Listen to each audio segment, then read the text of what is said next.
동민 여러분 안녕하십니까? 동장입니다.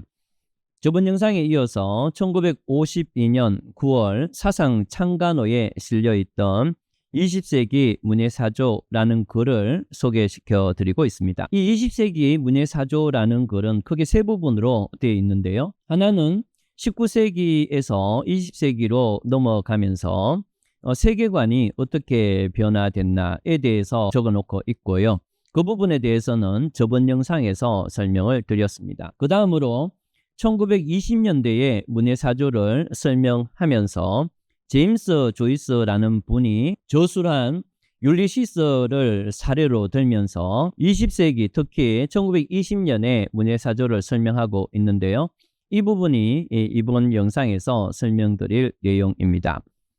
19세기에서 20세기로 넘어가면서 바뀐 세계관, 저번 영상에서 설명드렸지만 아주 간단하게 요약해 드리면 르네상스 이후 그 다음에 과학혁명 이후로 과학자들은 나타나는 현상, 외부 현상을 관찰함으로써 인간의 삶을 변화시켜 있긴 했지만 하지만 그러한 과정에서 과학 만능주의, 인간의 합리적 이성으로 사물을 관찰함으로써 절대적 진리를 얻을 수 있고 인간의 완전한 모습을 얻을 수 있다라는 합리주의, 과학지상주의가 유행을 했는데 이게 20세기로 넘어오고 사회가 복잡해지고 1차 대전이 발생을 하면서 과학만능주의, 절대적 합리주의 이런 것들에 대한 회의가 발생을 하고 그러한 결과로 20세기에서는 절대성보다는 상대성, 확실성보다는 확률성에 보다 중점을 두게 되고 인간의 합리적, 과학적 이성주의를 중시하는 관점에서 인간의 의지와 인간 의식의 내면적 흐름을 중시하는 형태로 세계관이 변경이 됐고 그러한 것은 1차 대전을 거치면서 폭발적으로 그러한 경향이 바뀌게 됐다. 이렇게 말씀을 드렸습니다. 그러한 관점에서 20세기의 문예사조를 대표하는 책을 이 글에서는 제임스 조이스의 율리시스라고 보고 있는데요. 그럼 지금부터 제임스 조이스의 율리시스를 바탕으로 이 조양이라는 분이 분석한 20세기 문예사조를 지금부터 알아보겠습니다. 20세기의 평론가들의 가슴을 벅차게 해주고 당황하게 한 대작 율리시스가 제임스 조이스에 의해서 쓰여졌다. 호머의 거작 오디세이의 현대적 패러디다.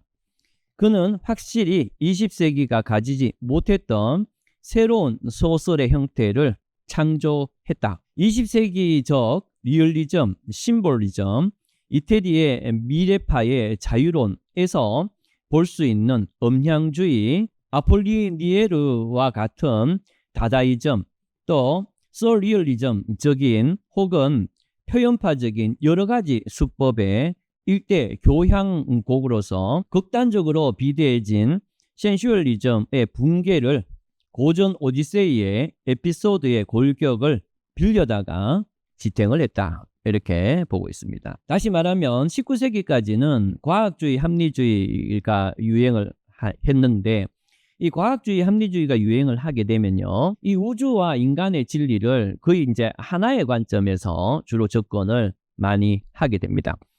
그런데 이러한 과학주의, 합리주의가 무너졌을 때는 인간 내적 흐름이나 인간의 의지 이런 게 강조되기 때문에 상당히 다양한 관점에서 세계관이나 예술적 흐름이 등장을 하는데요.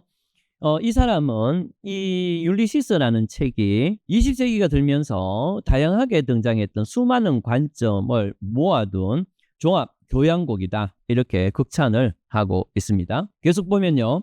문체로서도 독자체, 또 신문기사체, 문답체, 희곡체, 일반 기술체 등등 이렇게 다양적이며 어느 실험적 면에서 보더라도 총 어수 500만어가 동원되었으며 will you, I want you 이렇게 돼 있는데 여기서 제가 이제 will 다음에 물음표 그 다음에 you 다음에 물음표 그 다음에 I want you 사이사이에 점을 찍어 있죠. 이건 제가 이렇게 이제 잘못 찍은 게 아니고 원문입니다. 원문. will you, I want you와 같은 표현을 사용해서 음악에서 있어서 스타카토의 효과를 노린다. 이렇게 되어 있습니다. 이 스타카토라는 것은 여러분 바이올린을 이렇게 키는 걸 보면은 바이올린이 선율을 이렇게 쭉 그리잖아. 그죠? 이렇게 쭉 선율을 띵띵 이렇게 해서 그리는데 스타카토라는 것은 딱딱 끊는 겁니다. 딴딴딴딴 이렇게 끊어가는 걸 스타카토라 그래요. 그래서도 바로 스타카토의 효과를 노리는데요. 또한 조이스는 우레 소리를, 그러니까 천둥치고 하는 소리에 대한 이제 의성어적 표현을 지금 화면에 보이는 것처럼 BA, DA, L 이렇게 해서 우리가 합리적으로 알고 있는 그러한 표현을 쓰지 않는다는 거죠. 상당히 길게 지금 제가 이제 끝에 이걸 줄였어요. 지금 여기에 적혀 있는 이 철자보다도 한 3배 정도가 많습니다. 이런 식으로 이렇게 표현을 하고 있다는 거죠. 이것이 모두 19세기의 자연주의적 묘사법을 거부한 표현법이다. 그러니까 19세기의 자연과학적 합리주의의 영향을 받은 책을 보면 번개치거나 그 다음에 사람과 대화를 하는 거를 마치 자연현상을 관찰해서 합리적으로 묘사하듯이 정확하게 그렇게 묘사하려고 했다는 거죠. 그런데 이 사람의 이 표현법을 보면 그러한 합리주의를 완전히 벗어난 새로운 틀을 제시하고 있다. 이렇게 되겠습니다. 율리시스가 20세기에 거작이 된 것은 의식의 흐름이라는 미세한 심리 내용과 그 의식의 흐름이라는 관로가 서로 모양이 다르죠. 이 모양이 다른 거는 제가 잘못 오타 낸 게 아니고 원문에 이렇게 되어 있습니다. 원문을 최대한 살리려고 이렇게 했는데 그 의식의 흐름을 전사하는, 표현하는 기술로서 쓰여진 내적 독백이라는 새로운 메소드의 실험, 그것 때문이었다. 율리시스라는 책에 표현법이 앞에서 이제 그 표현법 보셨죠? 그런 어떤 형식적인 것뿐만이 아니고 그 내용상으로 내적 독백, 내적 자아의 흐름을 따라서 이 작품이 쓰여졌다는 것은 19세기에 단순히 외부적 현상을 묘사하고 정확하게 묘사하는 그런 걸 넘어서 인간 내부의 의식의 흐름을 주요한 요소로 삼았다. 이 점이 20세기에서 율리시스라는 책이 상당히 중요한 위치를 차지한다. 이런 뜻입니다. 이 내적 독백은 두자르단이라는 사람이 저술을 했던 월계수는 베어지다에 그 시초가 있는데 조이스에 이르러서 바야흐로 하나의 어떤 어떤 부분을 이룩한 셈이 된다. 이렇게 얘기하고 있습니다. 조이스에 있어서 의식의 흐름이란 그렇게 체계적으로 정리되어 있는 것이 아니라는 데서 내적 독백을 오히려 의식의 단속으로 그렸다. 이렇게 돼 있는데 의식의 단속이라는 것은 우리가 가만히 생각해 보면 우리가 일반적으로 쭉 이렇게 하나의 의식을 쭉 따라가는 것에도 그렇지 않아요? 여러분들이 제 말을 이렇게 듣고 있는 사이에도 옆에 어떤 냄새가 나게 되면, 고소한 냄새가 나게 되면 치킨을 머릿속에 떠올릴 수도 있고 또 순식간에 그 치킨을 함께 먹던 연인을 떠올릴 수도 있습니다. 이런 것처럼 우리의 의식은 가만히 이렇게 생각해 보면 연속되는 것과 끊기는 것의 반복인데요. 이걸 단속이라 그럽니다. 그래서 의식의 단속으로 그렸다는 거죠. 실제에 있어서 잠재의식이란 순서 있게 일관된 테마나 혹은 이미지를 갖고 있는 것이 아니고 여러 가지 뒤섞인 의식에 동강으로 되어 있다는 것이다 라는 것. 지금 제가 이제 여러분들에게 간단하게 설명드렸던 그런 어떤 형태로 이 사람이 율리시스에서 내용을 적고 있다는 뜻입니다. 서로 뒤섞이는 과거와 현재와 미래의 유형, 의식의 끊임없는 물구비가 흘러가는데 그 단속을 재빨리 민첩하게 캐치하는 속기술의 정확성이 있다.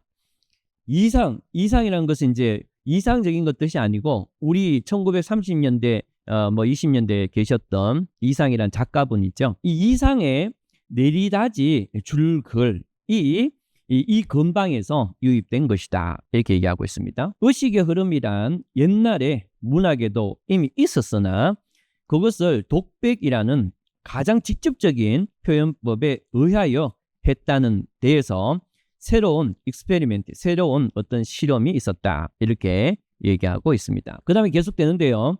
The Quaker Librarian, 그 다음에 Quaking, Tiptoed In, 뭐 이렇게 해서 용어가 제시되고 있는데, 그 다음에 이제 번역된 게 있어요. 그의 가면이 뜬다, 급히 뜬다, 콱, 문은 닫혔다. 이렇게 조이스의 내적 독백의 주요한 요업은, 이때 요업이라는 것은 핵심되는 어떤 작업은 이런 뜻이에요. 언어 단편으로 되어 있다는 것을 우리가 알 수가 있다. 그러니까 의식의 단속을 표현하는데 그것을 내용적으로도 표현을 하지만 지금처럼 어떤 문체, 어떤 형식으로도 표현을 하고 있다는 걸 보여줍니다. 입체파의 거장 파블로 피카소의 녹이의 여인, 이때 녹이라는 것은 녹색 옷을 입은 여인인 뜻입니다.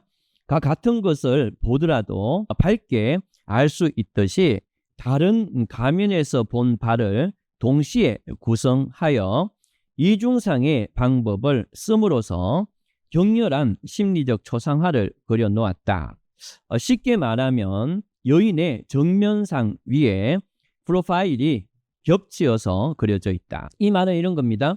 여러분 피카소 그림을 보면 어떤 사람의 얼굴을 앞면을 그려놓은 듯 하기도 하고 옆면을 그려놓은 듯 합니다. 앞면을 보는 그림을 먼저 그린 다음에 그 위에 덧칠해서 옆면을 보는 그림을 덧칠해 넣는 거죠. 그러면은 전체적으로 그 그림을 보면 앞면을 그린 건지 옆면을 그린 건지 우리가 안 그러면 앞면 옆면을 동시에 인식할 수 있는 건지 어쨌든 피카소가 그런 형태로 그림을 그렸는데 지금 이 제임스 조이스라는 사람도 연속되는 의식과 단속되는 의식들을 마치 입체파의 파블로 피카소의 그림처럼 그런 어떤 느낌을 갖도록 했다 이런 뜻입니다.